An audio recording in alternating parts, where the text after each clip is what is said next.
Orasi ilmiah oleh Profesor Dr. Arsenio Nicholas.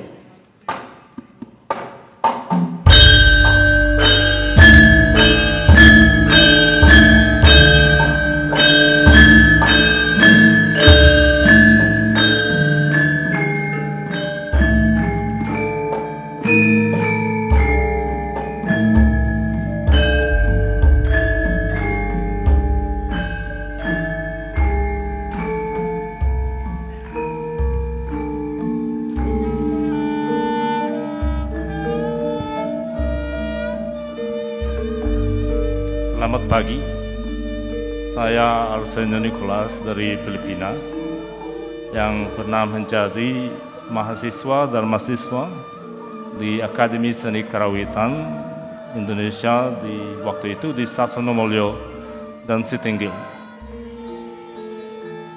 Untuk pertama kali terima kasih pada Bapak Rektor Pak Sukarna untuk undangan ini dan semua teman-teman saya yang ada di sini waktu di Sasonomulyo bukan hanya sebagai teman sekolah, tapi guru-guru saya yang selalu mengajar saya dalam bidang apa saja, karawitan, tari, dalang, sejarah, budaya, dan bahasa Indonesia. Kali ini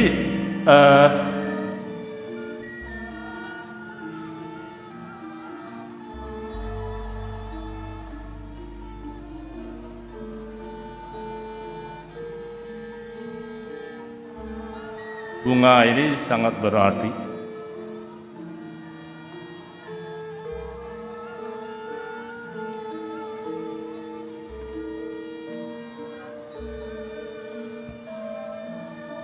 Pak Rektor kemarin minta saya untuk membicarakan bagaimana jalannya Akademi Seni Kerawatan Indonesia dari Sasonomulyo sampai menjadi Institut Seni Indonesia yang sekarang di Gentingan. Tapi agaknya terlalu panjang sejarah itu dan terlalu dekat dengan hati saya dan tidak bisa ditulis. Tapi ini saya yang bisa sediakan.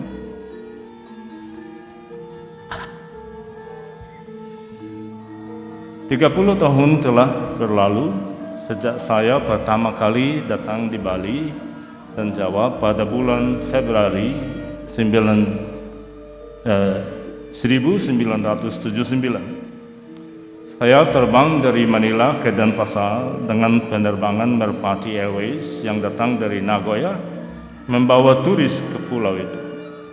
Karena penerbangan siang hari, kami tiba di Bali pada sore harinya. Saya ditemui di bandara yang hanya mampu menerima pesawat jet kecil. Bapak yang menemui saya membawa saya ke sebuah wisma di Jalan Sanur, sebuah kompleks yang terdiri dari beberapa bangunan dan bungalow kecil untuk fungsi pemerintah. Saya menempati satu bungalow untuk diri saya sendiri, menyadari bahwa saya adalah satu-satunya penghuni tamu saat itu. Selama 3 hari berikutnya, saya berkeliling Bali dengan mobil, membawa saya ke pura-pura dan tempat suci paling penting di Pulau Bali, termasuk tempat wisata terkenal Ubud, Kuta, Sanur, dan Kintamani. Yang lebih mengesankan lagi adalah sawah, gunung, sungai, mata air, tempat-tempat yang paling saya kenal mirip yang ada di Filipina. Bali adalah pulau pertama yang saya kunjungi setelah Filipina. Tidak pernah menjadi mimpi atau bahkan rencana bahwa saya akan terbang dan tidak naik perahu seperti ketika saya masih berusia 12 tahun. Saya mengunjungi kota Zamboanga di ujung tenggara Mindanao. Di sana sambil menikmati minuman dingin di Hotel Lantaka, saya baru tahu bahwa jika seseorang naik salah satu perahu dan berlayar, kami sampai ke Kalimantan. Tetapi 18 tahun kemudian saya terbang melewati Kalimantan langsung ke Bali. Setelah minggu itu saya terbang ke Solo. Tiba sore lagi saya dijemput di bandara. Bandara Adi Sumarmo itu kecil sekali. Tidak seperti sekarang. Dengan jeep oleh Pak Supangga. Kami melewati kota dan langsung menuju Sasonomulyo. Saya ditempatkan di ruang tamu rumah Pak Mardani, direktur sekolah kami waktu itu. Malam itu, seseorang dari kerabat keraton meninggal dan semayamkan di dalamnya, yang persis di samping kamar saya. Saya bisa mendengar tahlilan di tengah keharuman kemenyan dan bunga wara. Malam itu saya tidak bisa tidur. Hari berikutnya bahkan lebih spektakuler. Kami menyaksikan upacara pemakaman Kyai Mugiri yang akan berangkat dari Sasonomulyo pada siang hari. Setelah upacara selesai, pendopo kosong dan kami melanjutkan perjalanan ke Setinggil untuk malam pertunjukan tari, wayang, dan gamelan Jawa. Pak Mardani menyuguhkan mahasiswa-mahasiswi yang terbaik dari ASKI, Betoyo, dengan Ibu Rusini yang ada di sini dan Ibu Nora. Ada Serimpi, ada Lawung yang sekarang tidak ada yang hadir saya kira, dan wayang golek oleh Pak Suwarno. Malam itu sangat berkesan, memanjakan mata dan telinga saya. Alunan lagu dan bunyi gamelan yang mengalir, harumnya bunga melati putih yang menghiasi rambut para penari Bedoyo, serta suiran bunga mawar dan melati yang terlempar di udara saat penari memutar rangkaian panjang roh batik yang telah diisi dengan bunga yang seperti kayak kita lihat tadi. Jadi ini seperti begini. Cukuplah bahwa dua peristiwa ini sepertinya memberi sebuah ramalan dan pertanda untuk saya bersiap-siap menghadapi tantangan dan tenggelam dalam mengkaji budaya, sejarah, dan seni pertunjukan Jawa. Saya datang di ASKI Solo untuk belajar karawitan dan tari. Tetapi Pak Mardani bilang, kalau kamu mau belajar dengan saya harus 10 tahun. Dan bagaimana saya bisa tinggal di Solo 10 tahun? Umur saya waktu itu 29. Saya merenungkan kembali beragam pengalaman saya di lapangan dalam dua periode tersebut.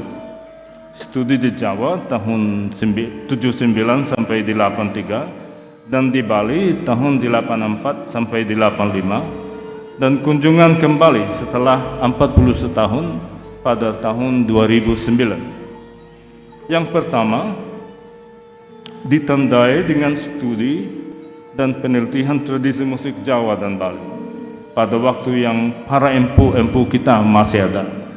Pak Marto, Pak Meloyo, Mbah Darso yang mengajar Bedoyo, yang mereka mengajar di akademi kita, tari dan wayang di Keraton Surakarta. Yang kedua adalah munculnya penciptaan bentuk-bentuk baru dengan ekspresi bunyi dan gerak yang segar, yang waktu itu saya kira banyak pertentangan tentang bagaimana merubah tradisi. Tapi oleh Pak Mardani selalu berpikir bahwa seni itu harus kontemporer dan maksudnya bisa ditafsirkan oleh para mahasiswa-mahasiswa kami waktu itu. Dan hasilnya kita lihat sekarang di sini di Kentingan. kunjungan ulang baru-baru ini pada tahun 2009 dilakukan dengan menggunakan ponsel, HP. Semua saudara di sini ada ini, dan ini sekarang menjadi alat penelitian. Perekam digital, kamera video, dan laptop.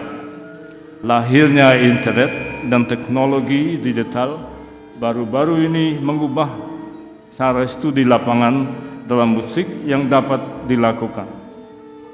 Karena informasi sekarang dapat diperoleh dalam sepersekian detik, berbagai bentuk teknologi ini menghasilkan gambar digital yang tak terhitung jumlahnya, termasuk selfie dan rekaman video dari HP, dengan hanya sebagian kecil yang diposting di situs web jejaring, sehingga tidak mungkin membangun arsip suara dan bunyi yang lengkap.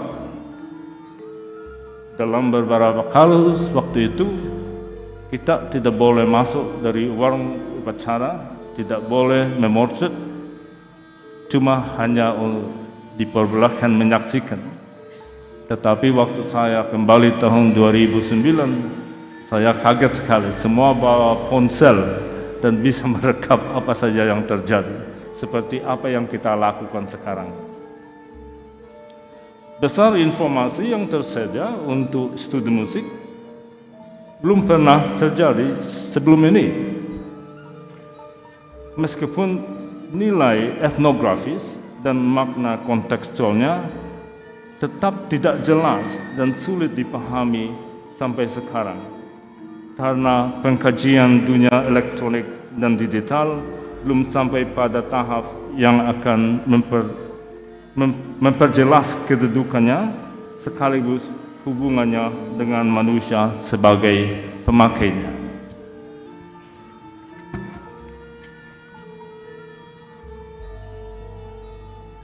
Untuk kesempatan ini, saya mau memberi terima kasih kepada pemerintah Indonesia yang telah memberikan Dharma Siswa saya pada tahun 79 supaya saya bisa belajar di ASKI.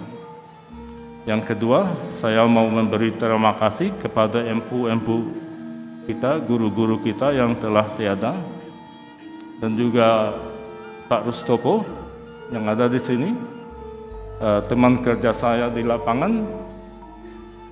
Kami bersama dengan Pak Bangga ke Banyumas, berkat dana dari Ford Foundation, Mas Alan di sini,